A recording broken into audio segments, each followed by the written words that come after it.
गांव में दुग्ध की समितियां बनाना, मत्स्य की समितियां बनाना, किसानों को सुविधाएं भी टैक्स में ये सारी सुविधाएं मिल जाए तो दूर न जाना पड़े, लोन मिल जाए, उनको कृषि का उपज मिल जाए।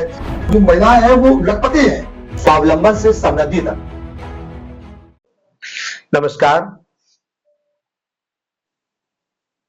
अगर बात करें तो सहकारिता के क्षेत्र में जबरदस्त बदलाव आ रहा है।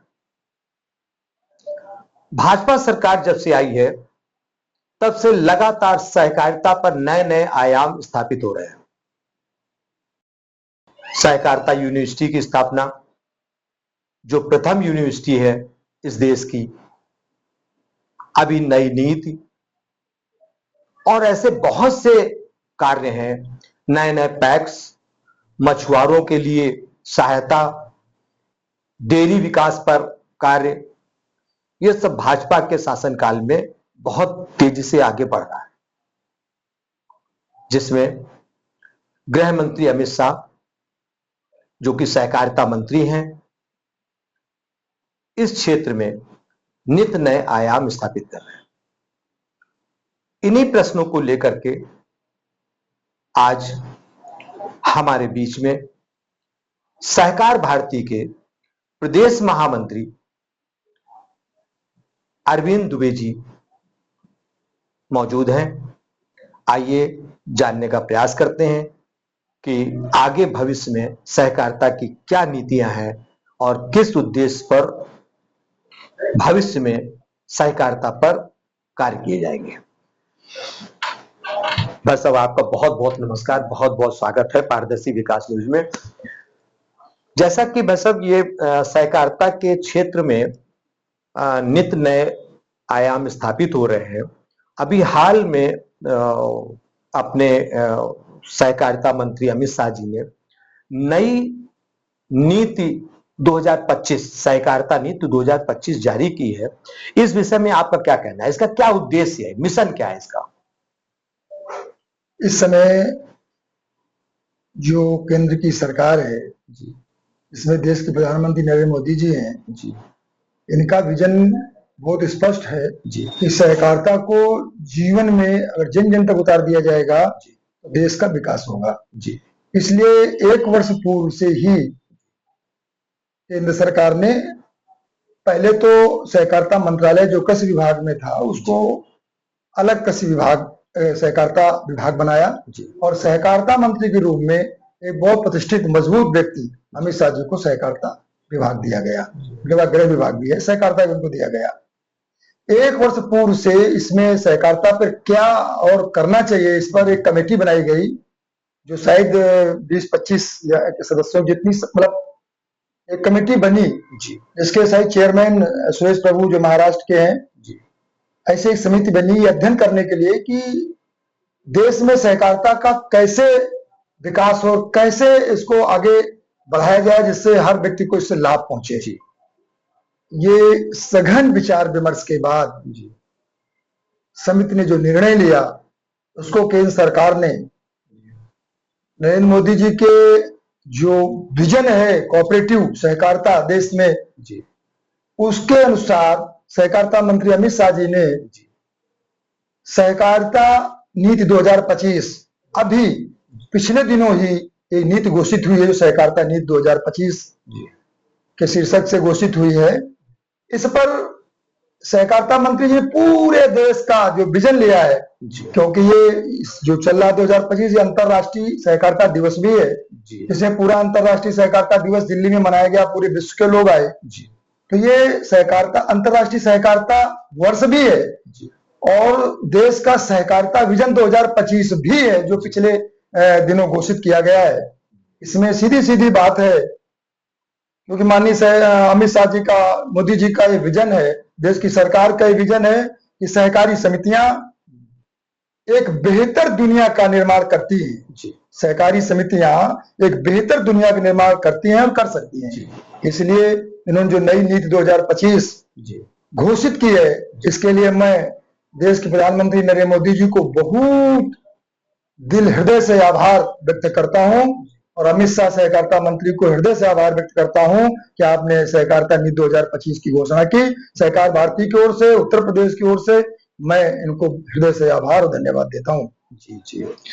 अच्छा, जैसे कि सहकारिता पे जो नित्य नए आयाम स्थापित हो रहे हैं, अभी 5 जुलाई को एक अमित शाह जी ने विश्वविद्यालय की शिलान्यास किया था। उसके विषय में उससे कितना देश को लाभ मिलेगा या लोगों को कितना लाभ मिलेगा, सहकारिता में हम उसका कितना लाभ उठा सकते हैं? एक तो पहली बार जी सहकारिता पर एक विश्वविद्यालय का शिलान्यास हुआ है पूरे देश में, पहली बार, पहला जो आनंद में हुआ है। सहकारिता यूनिवर्सिटी विश्वविद्यालय आनंद में हुआ है। अमित शाह जी ने 5 जुलाई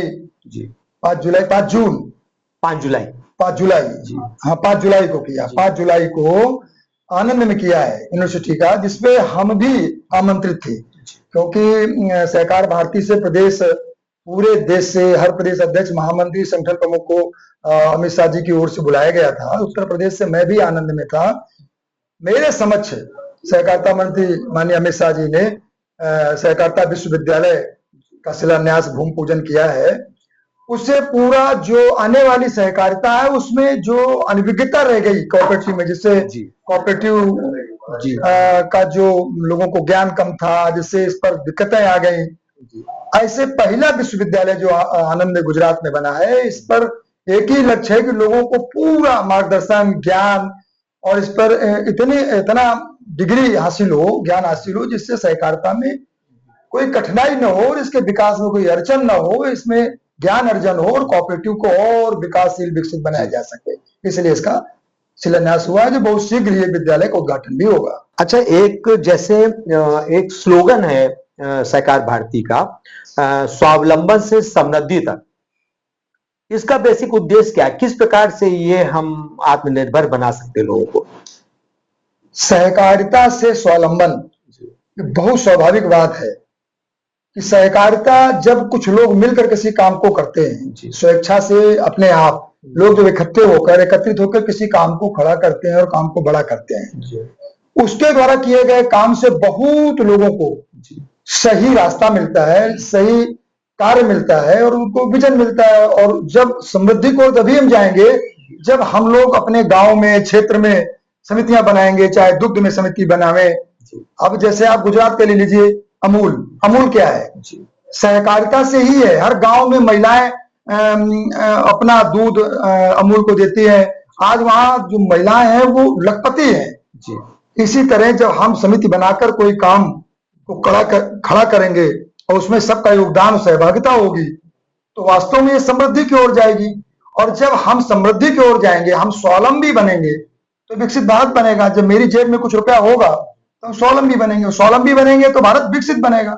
इसलिए हमको समृद्धि की ओर जाने के लिए सहकारिता का ही एक मूल मंत्र है जो अपनाना पड़ेगा। जैसे गांव में दुग्ध की समितियां बनाना, मत्स्य की समितियां बनाना, वीपैक्स में किसानों को सुविधाएं, वीपैक्स में ही सारी सुविधाएं मिल जाए, तो दूर न जाना पड़े, लोन मिल जाए, उनको कृषि का उपज मिल जाए। इसी तरह श्रम और सेवा में लोगों को काम मिल जाए। ऐसे जितना भी सहकारिता से समितियों के द्वारा लोगों को जोड़कर और उनको आगे मार्गदर्शन किया जाए, उनको उत्थान किया जाए, तो ये सहकारिता से समृद्धि की ओर देश जाएगा। और समृद्धि की ओर जब जाएगा तो लोग स्वावलंबी बनेंगे और विकसित भारत बनेगा, ये तय है। इसलिए ये जो 2025 सहकारिता नीति घोषित हुई है, इसमें बहुत, इसको आप पढ़ेंगे या धीरे धीरे सबके पास तक ये जाएगा, तो युवाओं के लिए रोजगार, युवाओं के लिए बहुत सा महत्वाकांक्षी योजनाएं हैं। इसमें महत्वपूर्ण भारत बनाने के लिए महत्वाकांक्षी इसमें नीति है, जीवंतता को बढ़ावा देना है। ऐसे अनेक, इसमें बहुत लंबा है ये जो सहकारिता नीति घोषित हुई है, धीरे धीरे जन जन तक ये जाएगा। और हम सहकार भारती के लोगों का मकसद ही है पूरे भारत में सहकारिता के लिए, कोऑपरेटिव के लिए कोई भी सामाजिक संगठन नहीं है। एकमात्र सामाजिक संगठन अगर सहकारिता में सभी कोऑपरेटिव में काम करता है तो वो सहकार भारती है। और सहकार भारती के मन के अनुरूप सहकारिता नीति 2025 घोषित हुई है, वास्तव में बहुत पारदर्शी, युवाओं, किसानों, मजदूरों, बेरोजगारों के लिए बहुत नए आयाम खुलेंगे। इसीलिए हम सहकार भारती के लोग इस नीति को बहुत हृदय से मंत्री जी को, सरकार को आभार व्यक्त करता हूं और धन्यवाद देता हूं। आने वाले समय में ये जन जन तक, गांव गांव तक युवाओं को रोजगार मिलेगा, महिलाओं को रोजगार मिलेगा, किसानों की समृद्धि बढ़ेगी और वास्तव में भारत स्वावलंबी बनेगा। और नरेंद्र मोदी जी का विजन है कि विकसित भारत बनाना है, तो जो नरेंद्र मोदी जी का, प्रधानमंत्री जी का विजन है, उसको सहकारिता मंत्री साकार कर रहे हैं। सहकार भारती उसमें पूर्ण रूप से जन जन तक इस आंदोलन को ले जाएगी और सहकारिता को समृद्धि और समृद्धि से स्वावलंबी और स्वावलंबी के विकसित भारत बनाने में सहकार भारती सरकार के साथ खड़ी है, तन मन से खड़ी है। अच्छा, एक अंतिम प्रश्न और, जैसे कि सहकारिता के क्षेत्र में बहुत सारी अव्यवस्थाएं भी हो जाती है, विभागीय अव्यवस्थाएं, क्षेत्रीय अव्यवस्थाएं, कार्यकर्ताओं की अव्यवस्थाएं, तो ऐसी अव्यवस्थाओं को रोकने के लिए सहकार भारती किस प्रकार से कार्य करती है? सहकार भारती की एक और मांग है सरकार से, और हम जो सहकार भारती नीति तय करती है वो सरकार के पास तक ले जाती है। हमारे राष्ट्रीय नेतृत्व तो मंत्रालय में बैठते हैं और उनकी बात को सुना भी जाता है।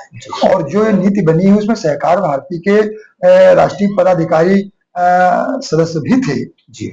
आने वाले हमारे लोगों की मांग भी है कि सहकारिता में अभी कुछ जो त्रुटियां हैं, क्योंकि अभी पूरे देश की सहकारिता नीति पहली बार घोषित हुई है।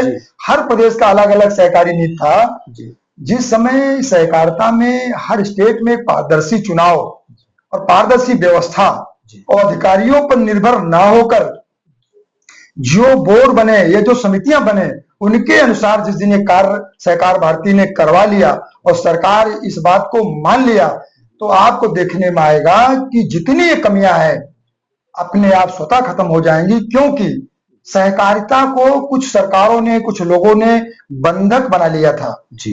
और जब कोई चीज बंधक हो जाती है तो समाज के लिए स्वतंत्र रूप से कार्य नहीं करती। सहकार भारती का यही एक मांग है सरकार से, इसके लिए हम लड़ाई भी लड़ेंगे सरकार से कि इसको बंधन से मुक्त किया जाए, आम जनमानस, आम लोगों के लिए, बोर्ड के लिए, समितियों के लिए से मुक्त किया जाए, जिससे इसका जो त्रुटियां हैं, जो कमियां हैं, सुधारा जाए और उनको अधिकार दिया जाए, जिससे ये समृद्धि की ओर समितियां जाएं और ये समृद्धशाली समितियां बने, समृद्धशाली सहकारिता में काम करने वाले लोग बने। धीरे धीरे अवश्य ठीक होगा।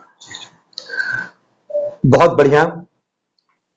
जहां एक ओर हमारे सहकारिता मंत्री अमित शाह जी सहकारिता के नए नए आयाम स्थापित कर रहे हैं, वहीं दूसरी ओर हमारी सहकार भारती के प्रदेश महामंत्री जी ने जैसा बताया कि होने वाली त्रुटियों पर हमारी विशेष नजर है और उन नजरों को पे जो होने वाली कमियों को लेकर के हमारी लगातार अमित शाह जी के साथ बैठक और इन त्रुटियों पर चर्चा के लिए लगातार प्रयासरत है।